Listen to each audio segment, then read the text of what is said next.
राधे राधे, जय श्री कृष्ण। श्री हरिदास। कब है शक्तिला एकादशी 2024? तो आइए जानते हैं। प्रत्येक वर्ष माघ मास के कृष्ण पक्ष की एकादशी को शक्तिला एकादशी का व्रत रखा जाता है। इस साल ये व्रत 6 फरवरी 2024 को है। इस दिन जगत के पालनहार भगवान श्री हरि विष्णु की विधि विधान से पूजा की जाती है। प्रत्येक वर्ष माघ मास के कृष्ण पक्ष की एकादशी को ही शक्तिला एकादशी कहते हैं। व्रत और पूजा के साथ ही इस एकादशी पर भगवान विष्णु को तिल का भोग लगाया जाता है, साथ ही तिल का दान किया जाता है। धार्मिक मान्यता है कि शक्तिला एकादशी के दिन तिल का दान करने से स्वर्ग की प्राप्ति होती है। ऐसी मान्यता है कि इस दिन जो व्यक्ति जितना तिल दान करता है उसे उतने हजार वर्ष तक स्वर्ग में स्थान प्राप्त होता है। तो चलिए जानते हैं शक्तिला एकादशी की पूजा का मुहूर्त और पारण का समय क्या है। शक्तिला एकादशी 2024 का मुहूर्त पंचांग के अनुसार माघ मास के कृष्ण पक्ष की एकादशी की 5 फरवरी 2024 को शाम 5:24 से शुरू होकर 6 फरवरी 2024 को शाम 4:07 तक रहेगी। उदय तिथि को देखते हुए शक्तिला एकादशी का व्रत 6 फरवरी को रखा जाएगा। शक्तिला एकादशी पूजा का मुहूर्त 6 फरवरी को भगवान विष्णु की पूजा का शुभ मुहूर्त सुबह 9:51 से दोपहर 1:57 तक रहेगा। शक्तिला एकादशी 2024 व्रत के पारण का समय। शक्तिला एकादशी व्रत के पारण का समय 7 फरवरी 2024 को सुबह 7:06 से सुबह 9:18 तक रहेगा। आइए अब जानते हैं शक्तिला एकादशी के व्रत पूजा विधि। शक्तिला एकादशी व्रत रखने वाले दिन गंध, फूल, धूप, दीप दान सहित विष्णु भगवान की षोडशोपचार से पूजन करें। उड़द और तिल मिश्रित खिचड़ी बनाकर भगवान को भोग लगाएं। रात को तिल से 108 बार ओम नमो भगवते वासुदेवाय स्वाहा इस मंत्र से हवन करें। रात को भगवान के भजन करें। अगले दिन ब्राह्मणों को भोजन कराएं। इसके बाद ही स्वयं तिलयुक्त भोजन ग्रहण करें। शक्तिला एकादशी व्रत का महत्व क्या होता है? हिंदू धर्म में शक्तिला एकादशी का बहुत ज़्यादा महत्व है। इस व्रत के प्रभाव से घर में सुख शांति के वास होते हैं। इस दिन तिल का विभिन्न तरह से इस्तेमाल करके हर कष्ट से छुटकारा पाया जा सकता है।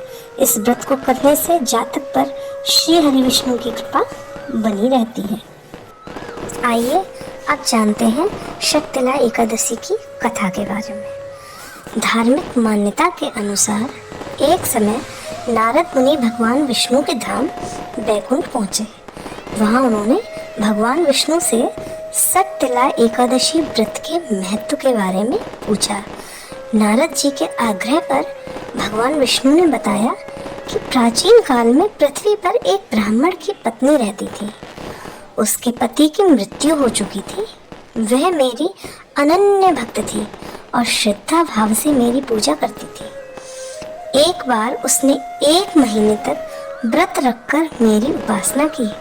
व्रत के प्रभाव से उसका शरीर तो शुद्ध हो गया, परंतु मैं कभी ब्राह्मण एवं देवताओं के निमित्त अन्नदान नहीं करती थी।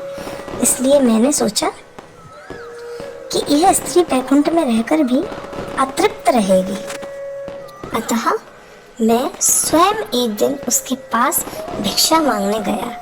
जब मैंने उससे भिक्षा की याचना की तब उसने एक मिट्टी का पिंड उठाकर मेरे हाथों पर रख दिया।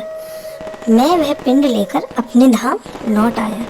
कुछ समय बाद वह देह त्याग कर मेरे लोक में आ गई। यहाँ उसे एक कुटिया और आम का पेड़ मिला। खाली कुटिया को देखकर वह घबराकर मेरे पास आई और बोली कि मैं तो धर्मपरायण हूँ, फिर भी मुझे खाली कुटिया क्यों मिली? तब मैंने उसे बताया कि यह अन्नदान नहीं करने तथा मुझे मिट्टी का पिंड देने से हुआ है। मैंने फिर उसे बताया कि जब देव कन्याएं आपसे मिलने आए तब आप अपने द्वार तभी खोलना जब तक वे आपको शर्तिला एकादशी के व्रत का विधान न बताएं। स्त्री ने ऐसा ही किया और जिन विधियों को देव कन्या ने कहा था उस विधि से शर्तिला एकादशी का व्रत किया। व्रत के प्रभाव से उसकी कुटिया अन्न धन से भर गई। इसलिए हे नारद, इस बात को सत्य मानो कि जो व्यक्ति इस एकादशी का व्रत करता है और तिल एवं अन्नदान करता है उसे मुक्ति और वैभव की प्राप्ति होती है। शर्तिला एकादशी का व्रत भगवान विष्णु को समर्पित होता है। धार्मिक मान्यताओं के अनुसार शर्तिला एकादशी के दिन भगवान विष्णु की श्रद्धा पूर्वक पूजा करने से सभी कष्टों से छुटकारा मिलता है और जीवन में सुख, शांति और वैभव बना रहता है। शर्तिला एकादशी का व्रत करने से वैवाहिक जीवन सुखमय और खुशहाल बनता है और इस व्रत की कथा सुनने एवं पढ़ने से मोक्ष की प्राप्ति होती है। शर्तिला एकादशी के दिन कुछ ऐसे उपाय ज़रूर करें। नंबर 1, शर्तिला एकादशी व्रत के दिन गंगा जल में तिल मिलाकर भगवान सूर्य को अर्घ्य देना चाहिए और स्नान करते समय पानी में हल्का तिल डालकर स्नान करना चाहिए। ऐसा करने से आरोग्यता का आशीर्वाद प्राप्त होता है और कई प्रकार की समस्याएं दूर होती हैं। दूसरा, शर्तिला एकादशी व्रत के दिन स्नान दान का विशेष महत्व है, इसलिए इस विशेष दिन पर किसी जरूरतमंद व्यक्ति को तिल का दान जरूर करना चाहिए। ऐसा करने से सौभाग्य की प्राप्ति होती है और अक्षय पुण्य का आशीर्वाद प्राप्त होता है। नंबर 3, शर्तिला एकादशी व्रत के दिन तिल का दान करने के साथ साथ धन का गुप्त दान करना चाहिए। इसलिए किसी जरूरतमंद व्यक्ति को तिल के साथ उसमें कुछ सिक्के डालकर गुप्त दान करें। ऐसा करने से भाग्य का साथ मिलता है और जीवन में सफलताएं प्राप्त होती हैं। नंबर 4, शास्त्रों में बताया गया है कि शर्तिला एकादशी व्रत के दिन भोजन में तिल का विशेष प्रयोग करना चाहिए। ऐसा करने से स्वास्थ्य पर विशेष प्रभाव पड़ता है और आरोग्यता का आशीर्वाद प्राप्त होता है।